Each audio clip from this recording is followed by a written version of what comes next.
భవిష్యత్తులో ఈ 42% అనేది ఎమ్మెల్యే ఎంపీ కోటాలో ఉండాలి. అదేవిధంగా మహిళలు వచ్చారు కదా, మహిళలకు బీజేపీ 33% ఇచ్చినామని చెప్పుకోవడం, మిగతా పార్టీలు కూడా మేము మద్దతు ఇచ్చినామంటున్నాయి కదా, అది 33ని కనుక మనం సగం చేస్తే బీసీ మహిళలకు మరి 16%, 17% ఇంకా ఇయ్యలేదు కదా. అట్లాంటి సబ్జెక్టును కూడా దీంట్లో ఇంక్లూడ్ చేసుకుంటే బెటర్ అనేది నా యొక్క అభిప్రాయం చెప్తున్నా. ఇంకోటి, వీళ్ళ మెడలు వంచాలి అంటే అది బీజేపీదైనా కాంగ్రెస్ కూడా చిత్తశుద్ధి ఉందా అనంటే, మరి గతంలో కేసీఆర్ గారు తెలంగాణ వచ్చుడో కేసీఆర్ సచ్చుడో అన్నట్టు రేపు రేవంత్ రెడ్డి గారు సచ్చుడో లేకపోతే 42% బిల్లు అమలవుడు అనే దానికి జంతర్ మంతర్ దగ్గర బీసీ నాయకులతో కూర్చున్నప్పుడు రేవంత్ రెడ్డి గారు కూడా అదే చిత్తశుద్ధితోని ఒకవేళ కూర్చుంటే నిజంగా బీజేపీని దోషిగా పెట్టి అది రేపు కాంగ్రెస్ కు ఇంత చిత్తశుద్ధి ఉందని చెప్పొచ్చు. అదేవిధంగా కేటీఆర్ హరీష్ రావు కూడా మాకు సారి చెప్పిండు కాబట్టి మాకు బీసీల మీద ప్రేమ ఉందని చెప్తున్నారు కాబట్టి రేవంత్ రెడ్డి గారితో పాటు కేసీఆర్ సచ్చుడో బీసీ బిల్లు వచ్చుడో. ఎందుకంటే బీజేపీ పెట్టాలి అంటే బీజేపీ పైన నమార నిరాహార దీక్ష చేయమంటే కిషన్ రెడ్డి అనే ఏడు, బండి సంజయ్ ఏడు.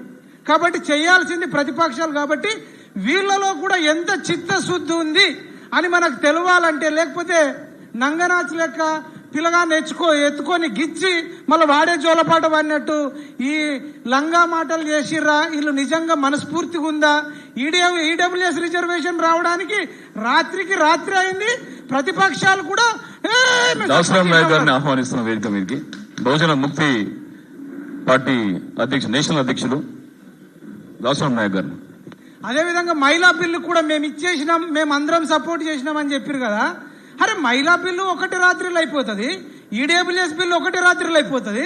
జస్ట్ 42% ఇది స్థానిక సంస్థలలో అడుక్కోవడానికి మాకు ఎన్ని రౌండ్ టేబుల్ సమావేశాలు పెట్టుకోవాలి, ఎన్ని సోమాజిగూడ ప్రెస్ క్లబ్ లో పెట్టాలి, బషీర్బాగ్ లో పెట్టాలి, ఇందిరా పార్క్ దగ్గర పెట్టాలి. మొత్తం ఇక మోచేతుకు బెల్లం పెట్టి మమ్మల్ని సర్వం నాకిస్తున్నారు. కాబట్టి మాకు ఏ పార్టీ పట్ల కూడా అసలు బీసీలు కృతజ్ఞతగా ఉండకూడదు అని మీకు బల్ల గుర్తు చెప్తున్నా. ఎందుకుంటానయ్యా 75 సంవత్సరాలలో ఈ పార్టీవాడు ఆ పార్టీ అని అంటాడు, ఆ పార్టీ ఈ పార్టీవాడు అంటాడు. మేమేమంటామంటే అన్ని పార్టీలు మోసం చేసినాయి. జిఎస్టీ కట్టేటప్పుడు మేము అందరం బీసీలో 50% ఉంటే 50% జిఎస్టీ కట్టాలి. ఆ కెమెరాలు కొనుక్కుంటే బీసీలు కాదని చెప్పి మాకేం ఎక్కడ కెమెరాకు కన్సెషన్ ఇవ్వలే. సెల్ ఫోన్ కొనుక్కుంటే మాకు కన్సెషన్ ఇవ్వలే. మాకు ఎక్కడ కన్సెషన్ ఇవ్వనప్పుడు సమానంగా పన్నులు వసూలు చేసినప్పుడు మరి సమానంగా అవకాశాలు ఎందుకు ఇయ్యారా అని చెప్పి మీ పార్టీలను మీరే గల్లబట్టి అడగాలి. కాంగ్రెస్ వాడు వచ్చి బీజేపీ అన్నాడు, బీజేపీ వాడు వచ్చి కాంగ్రెస్ అన్నాడు. అట్లా కాదు, బీజేపీనే ప్రశ్నించాలి, కాంగ్రెస్ వాడు కాంగ్రెస్ వాడినే ప్రశ్నించాలి, బీఆర్ఎస్ వాడు కేసీఆర్ గల్లబట్టుకొని రాయ్ పోయినసారి ఎందుకు రా 34 ఉంటే 21 తెచ్చినావు అని అడగంటే ఒక్కడున్నా బీఆర్ఎస్ అడిగిండా? కళ్ళు గంతలు కట్టుకున్నారా? స్వార్థం స్వార్థం స్వార్థం. ఇప్పుడు వచ్చి లుచ్చనా కొడుకులు ఇప్పుడు స్పీచ్లు ఇస్తారట, అక్కడోడు జమైండు. మరి అప్పుడు తగ్గించినప్పుడు ఏం పీకిర్రా మీరంతా? దొంగ నాటకాలు, లంగ నాటకాలు. మీకంటే ప్రాసిక్యూట్ ఉన్నాయమని చెప్తున్నా. అడిగిరండి, లేదంటే కనీసం ఇప్పటిదాకా ఒక క్షమాపణ చెప్పిర్రా? మేము తగ్గించినామని క్షమాపణ చెప్పిర్రా? ముస్లింలను తీసుకొచ్చి బీసీఈ అని ఇచ్చిర్రు. కాంగ్రెస్ వాళ్ళు ఇప్పటిదాకా ఒక్క క్షమాపణ చెప్పిరా? ముస్లింలకు ఎంత జనాభా ఉంటే అంత ఇచ్చుకుంటే ఇచ్చుకోరు, మాకు సంబంధం లేదు.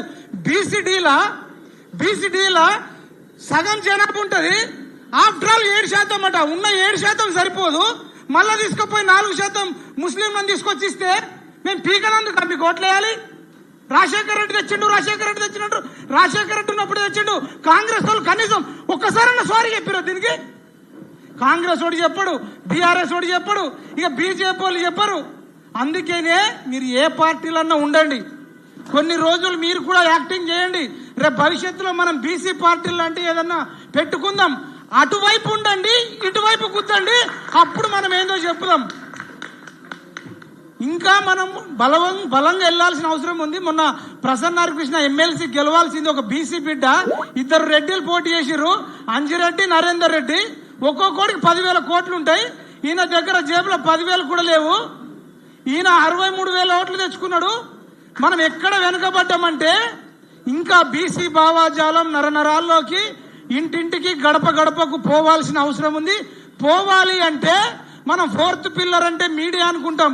మీడియా ఫోర్త్ పిల్లర్ కాదు, సోషల్ మీడియా అనే ఫోర్త్ పిల్లర్ గా మనం ప్రకటిస్తున్నాం. మీరు రాజ్యాధికార సమితి రావాలన్నా, 42% విద్యా ఉద్యోగ రాజకీయాలలో రావాలన్నా, కెమెరా లేకుండా, కెమెరా మెయిన్ లేకుండా, కెమెరా స్టాండ్ లేకుండా, లేకపోతే ఈ కంప్యూటరో ల్యాప్టాప్ లేకుండా, పెన్ డ్రైవ్ లేకుండా మనము 42% సాధించడం అసాధ్యం. ఎడిటర్లు ఉండాలి, ఎస్వీఓలు ఉండాలి, తంబ్లైన్ చేసేటోళ్ళు ఉండాలి. ఇవంతా జరుగుతూనే ఇక్కడ సోమాజిగూడలో ప్రెస్ క్లబ్ జరిగిందని తెలంగాణ మొత్తం వెళ్తుంది. అది జరగకపోతే మనం ఇక సైకిల్ స్టాండ్ వేసి తొక్కినట్టే ఉంటుంది కథ. ఎందుకు చెప్తున్నా అంటే, నాకు పిఎంఆర్ టీవీ యూట్యూబ్ ఛానల్ ఉంది, 4 లక్షల సబ్స్క్రైబర్స్ ఉన్నారు. మరి బీసీ రాజ్యాధికారం రావాలన్నా, విద్యా రాజకీయ రంగంలో 42% రావాలన్నా మీరు యూట్యూబ్ ఛానల్ పెట్టండి. లేదంటే ఉన్న యూట్యూబ్ ఛానళ్ళ కన్నా మంచికి 10 రూపాయలు 100 రూపాయలు ఇస్తే ఆ ఛానల్ డెవలప్ అయి ఆ రకంగా మనం రాజకీయ పార్టీల మీద ఒత్తిడి తీసుకొచ్చి మనం విజయం సాధించవచ్చని మీకు నా సలహా ఇస్తూ ఈ అవకాశం ఇచ్చినటువంటి దాస్ సురేష్ అన్నకు ధన్యవాదాలు తెలియజేస్తూ పెద్దలందరికీ ధన్యవాదాలు తెలుస్తాను. ధన్యవాదాలు మైపాల్ భాయ్. అందరూ కూడా మన సోదరుడు చాలా కష్టపడి ధైర్యంతో నడిపిస్తున్నటువంటి పిఎంఆర్ ఛానల్, మన బీసీల ఛానల్, అందరూ కూడా ఆ యూట్యూబ్ ఛానల్ ని వెంటనే మీరు అందరూ కూడా సబ్స్క్రైబ్ చేసుకోవాల్సిందిగా మిమ్మల్ని కోరుతున్నాం. అయితే బీజేపీ పార్టీ రాష్ట్ర ఓబీసీ స్టేట్ స్పోక్స్ పర్సన్, అదే రకంగా ఓబీసీ మోర్చా అధ్యక్షులు ఆనందన్న కూడా వేరే కార్యక్రమాలు సంగారెడ్డిలో ఉండడం వల్ల వాళ్ళకు తొందరలో ఉన్నారు కాబట్టి వారిని మాట్లాడించే ప్రయత్నం చేస్తాం. దయచేసి అందరూ కూడా కాస్త ఓపిక పట్టాల్సిన కోరుతున్నాం. ఇప్పుడు శంకరుల్ల అయిపోయిందా ఆనంద్ కుమార్ గౌడ్ గారిని, OBC Morcha president, Telangana state BJP party, వారిని మాట్లాడాల్సిన కోరుతున్నాం. బీసీ రాజ్యాధికార సమితి అధ్యక్షులు సురేష్ అన్న గారికి ముఖ్యంగా నేను బాగా మనస్ఫూర్తిగా అభినందన తెలియజేస్తున్నాను. ఎందుకంటే ఇక్కడ వచ్చిన వాళ్ళని చూసినాను, చాలా బీసీ మీటింగ్లకు ఈ మధ్యలో తక్కువ పోతున్నా కానీ, ఎందుకంటే పార్టీల వారిగా పదవే ఏ విధంగా సంపాదించాలని బీసీలను ముందు పెట్టుకొని నడిపేయాలనే ఉద్దేశంతో ఉన్న వాళ్ళు రకరకాల వ్యక్తులు సమావేశాలు పెడుతున్నారు. అట్లాంటి సమావేశాల వాళ్ళ ఉద్దేశమే ఒకటి ఉన్నప్పుడు అక్కడ పోయి మనం చెప్పేది కూడా ఏముండని సామాన్యంగా వెళ్తలేను. బీజేపీ అయినందుకు కాదు, ఆ ఉద్దేశం పెట్టిన వ్యక్తిని బట్టి ఆ రౌండ్ టేబుల్ సమావేశంలో ఈ సమస్యను పరిష్కరించడానికి సూచనలు ఏ విధంగా వస్తాయో అలాంటి మీటింగ్ వల్ల కానీ దీన్ని అడ్డుపెట్టుకొని భవిష్యత్తుని చూసుకోవడానికి పెట్టే మీటింగ్లలో కొద్దిగా ఆలోచించే పోవాల్సి వస్తుంది. ఏ విధంగా సురేష్ అన్నకు మరొకసారి అభినందన తెలియజేస్తూ